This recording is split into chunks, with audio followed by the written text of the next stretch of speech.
পরিবেশের জন্য একটি শিরোনাম না হওয়ার টাইমে এই শিরোনামে বিশ্ব পরিবেশ দিবস উপলক্ষে সম্মেলনের সাথে সম্প্রতি রেখে ঢাকা মহানগর উত্তরের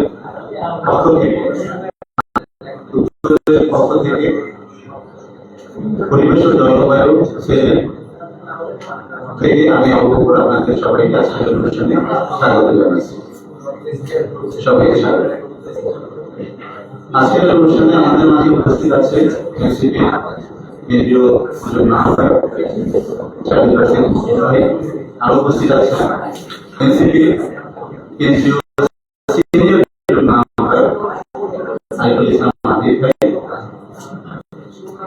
আমরা অত্যন্ত আনন্দিত আছি তাপমাত্রা বেড়ে যাচ্ছে, যেটা সঠিক হিসেবে কি করা যায় এই সমস্ত ব্যাপার নিয়ে আমরা আমাদের অতিথিদের আজকে গুরুত্বপূর্ণ বক্তব্য শুনব। এই পরিবেশ দিবস উপলক্ষে মহানগর এনসিপির কর্মসূচির মধ্যে আমরা রেখেছি বিতরণ কর্মসূচি। আমরা আগামী 7 দিন ধরে মহানগরের বিভিন্ন ওয়ার্ডে, বিশেষ করে স্কুল, ইউনিভার্সিটি এবং কলেজগুলোতে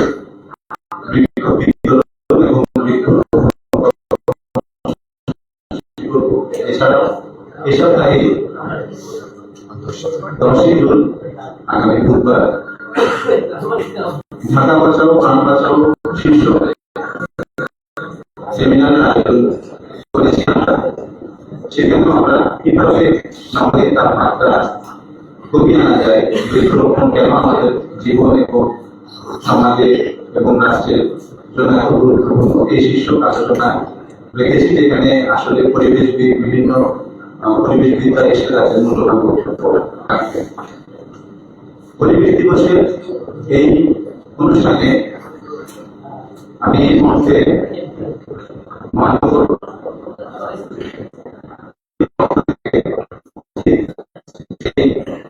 আমাদের অতিথিরা আছেন তাদের পক্ষ থেকে কেন্দ্রীয় যুগ্ম আহ্বায়ক জাবির হোসেন ভাইকে ওনার মূল্যবান বক্তব্য দেওয়ার জন্য অনুরোধ করব। জাবির হোসেন ভাই।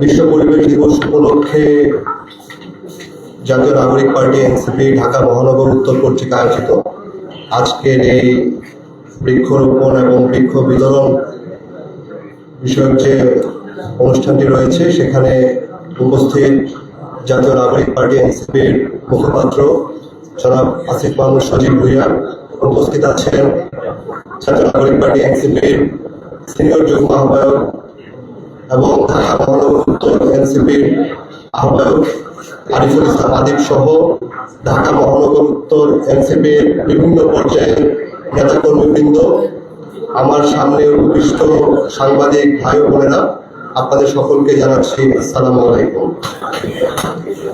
বিগত কয়েকদিনের অসহনীয় গরমের পরে একটু আগেই ঢাকা শহরে প্রশান্তির বৃষ্টি নেমেছে। সেজন্য প্রথমে আমি সৃষ্টিকর্তার কাছে অশেষ কৃতজ্ঞতা জ্ঞাপন করছি। আজকের এই বিশেষ আয়োজনটি করার জন্য আমি জাতীয় নাগরিক পার্টি এনসিপি ঢাকা মহানগর উত্তরকে বিশেষভাবে ধন্যবাদ দিতে চাই। একজন পরিবেশ কর্মী হিসেবে পরিবেশ বিষয়ক যে কোনো কিছুর সাথে যুক্ত থাকাটা আমার জন্য আনন্দের ব্যাপার। যখন আদিব আমাকে বললেন যে এরকম একটা কর্মসূচি আপনারা করতে যাচ্ছেন, আমি বেশ আনন্দেই এখানে যুক্ত হওয়ার জন্য আগ্রহ প্রকাশ করি।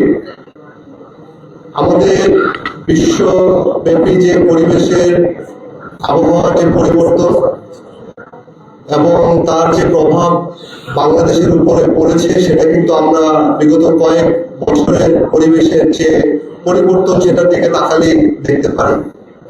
সমগ্র বিশ্বব্যাপী তাপমাত্রা বৃদ্ধি অসহনীয় পর্যায়ে পৌঁছেছে, তার কিন্তু কিছু নমুনা আমরা এই বিগত কয়েকটা দিন ধরে দেখে আসছিলাম। পরিবেশ বিপর্যয় কিংবা পরিবেশ নিয়ে আসলে সভা সেমিনার অনেক হয়, অনেক কথাবার্তা হয়, বিভিন্ন এনজিও, পরিবেশবাদী সংগঠনগুলো এগুলো নিয়ে সারা বছর কাজ করে থাকেন, তারা কথা বলে থাকেন। সরকারের তরফ থেকে বিভিন্ন পলিসি লেভেলে কাজ করা হয়, কথা বলা হয়, কিন্তু আসলে পরিবেশের উন্নয়নের জন্য যে সকল কাজগুলো করা দরকার সেগুলো কিন্তু শেষ পর্যন্ত হয়ে ওঠে না। বৃক্ষরোপণ, বৃক্ষ বিতরণ, এই ধরনের কার্যক্রমগুলো আমরা কিন্তু এই পরিবেশ দিবস আসলে আমরা সরকারের তরফ থেকে, বিভিন্ন এনজিওদের তরফ থেকে আমরা প্রায়শই লক্ষ্য করে থাকি। কিন্তু এগুলোর ইম্প্যাক্ট বাংলাদেশে কতটুকু পড়ছে, সেই গাছ যেটা লাগানো হচ্ছে সেটার পরিচর্যা কতটুকু করা হচ্ছে, সেটা কতটুকু কি পরিমাণ গাছ বেঁচে থাকছে, সেটার কিন্তু পরিসংখ্যান আসলে করা হয় না। গাছ বিতরণের কিছু ছবি ফটোসেশন করা হয়, গাছ লাগানোর সময় কিছু ফটোসেশন করা হয়, তারপর সেই গাছটি আসলে বেঁচে আছে কিনা, সেই গাছটি বড় হচ্ছে কিনা, ঠিক মতো তার পরিচর্যা হচ্ছে কিনা, সেদিকে কিন্তু আমাদের কারোর কোনো খেয়াল থাকে না। তো পুরো পরিবেশগত বিষয়টা আসলে সভা, সেমিনার এবং ফটো সেশন দিকেই চলে গেছে। তো সেই জায়গাটা থেকে আমরা যাতে নাগরিক পার্টি এনসিপি একটু ভিন্ন রকমের আমরা আমাদের কর্মসূচি বিস্তারিতভাবে সেখানে বর্ণনা করেছি। সমগ্র বাংলাদেশের শুধু নয়, সমগ্র বিশ্বের পরিবেশগত যে বিপর্যয় আছে সেটাকে কাটিয়ে ওঠার জন্য একটি রাজনৈতিক দল হিসেবে আমরা যে সকল কাজ করতে পারি সেই সকল কাজগুলো আমরা অবশ্যই করে যাব। পলিসির জায়গা থেকে আমাদের কাজ করার সুযোগ আছে, সেই জায়গাটুকুতেও আমরা কাজ করে যাব। আর বেশি কথা বাড়াবো না। আপনারা যারা এই মহতি উদ্যোগের সাথে আছেন তাদের সকলকে আমি আমার পক্ষ থেকে ধন্যবাদ জানাই, কৃতজ্ঞতা জানাই এরকম মহতি একটি কাজ শুরুর জন্য। তবে আমি আপনাদের কাছে অনুরোধ করবো, যারাই বৃক্ষরোপণ করেন তারা যেন সেই বৃক্ষটি 1 মাস, 3 মাস, 6 মাস পরে সেটি কি অবস্থায় আছে সেটির খোঁজ খবর রাখবেন এবং সেটির একটি আপডেট নেওয়ার চেষ্টা করবেন। তাহলে আমার মনে হয় যে বৃক্ষরোপণটা আদতেই ইম্প্যাক্টফুল হবে, এটা কাজ করবে। তো আমি আমার বক্তব্য এই পর্যায়ে শেষ করছি। সকলকে ধন্যবাদ।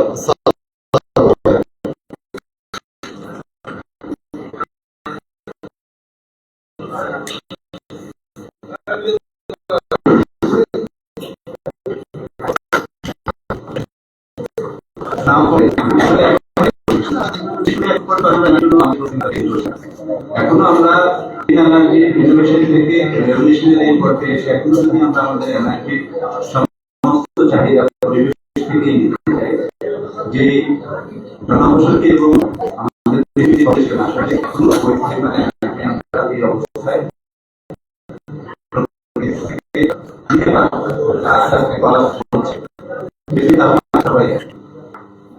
আমাদের এখন বিধানী হিসেবে তুলনা নাকি আপনার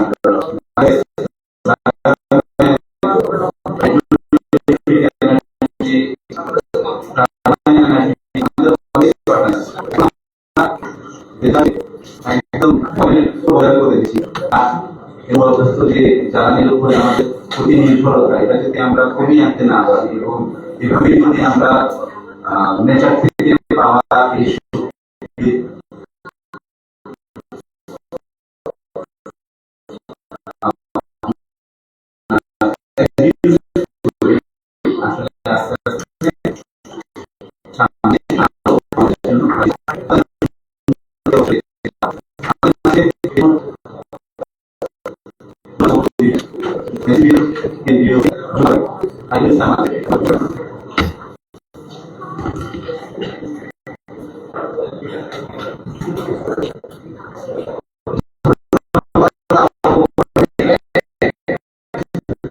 জাতীয় নাগরিক পার্টি এনসিপি ঢাকা মহানগর উত্তরের পরিষদের আজকে আমাদের প্রোগ্রাম ডিজাইন ছিল আমাদের আমরা যে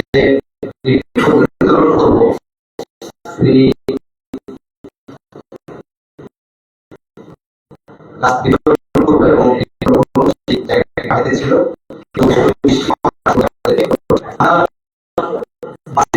বিশ্ব পরিবেশ করবে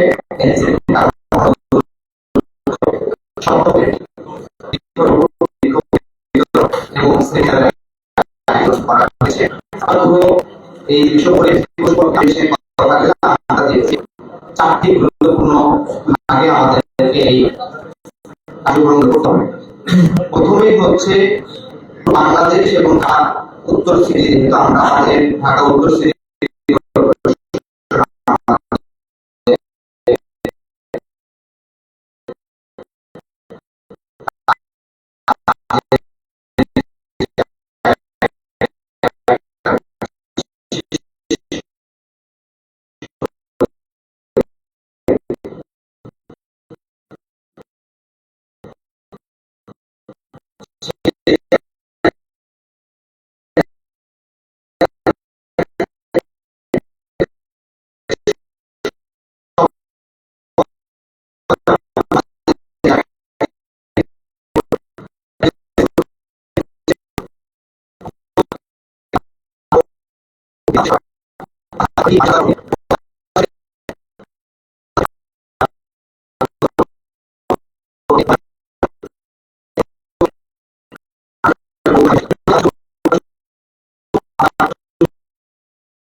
ঢাকা মহানগর আয়োজনে আমরা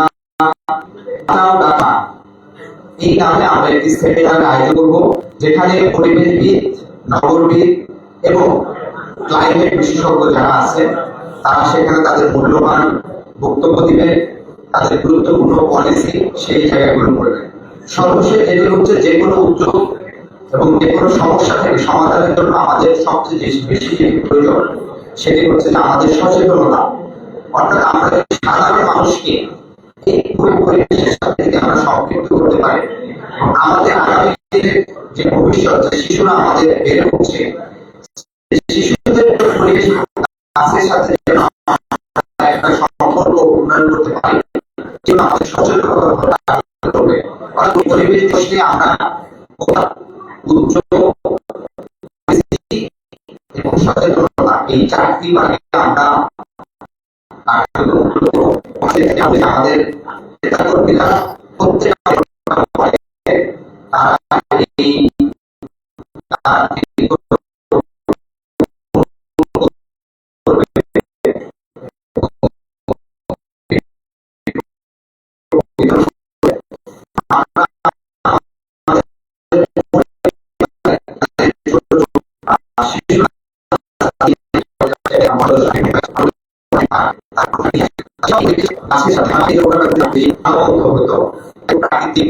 যে কারণে আমাদেরকে ভিতরে করতে হয়েছে। তা আমাদের ঢাকা মহানগর উত্তরের পক্ষ থেকে আমরা এই সপ্তাহব্যাপী আয়োজিত আপনাদেরকে আরো আমাদের যে কর্মসূচিগুলো আছে সেগুলো জানিয়ে দেব। আমরা ঢাকার 20টি স্কুলে ফ্রিজ বিতরণ করবো এবং বৃক্ষরোপণ করবো এবং 10 জন ঢাকা বাঁচাও ঢাকা বাঁচাও প্রাণ নামে আমাদের সেমিনার হবে। আজকে আমাদের উদ্বোধনী হিসাবে আমাদের এনসিপি সম্মানিত মুখপাত্র এবং অন্তর্বর্তীকালীন সরকারের সাবেক উপদেষ্টা জনাব আসিফ মাহমুদ সজীব ভূঁইয়া, তিনি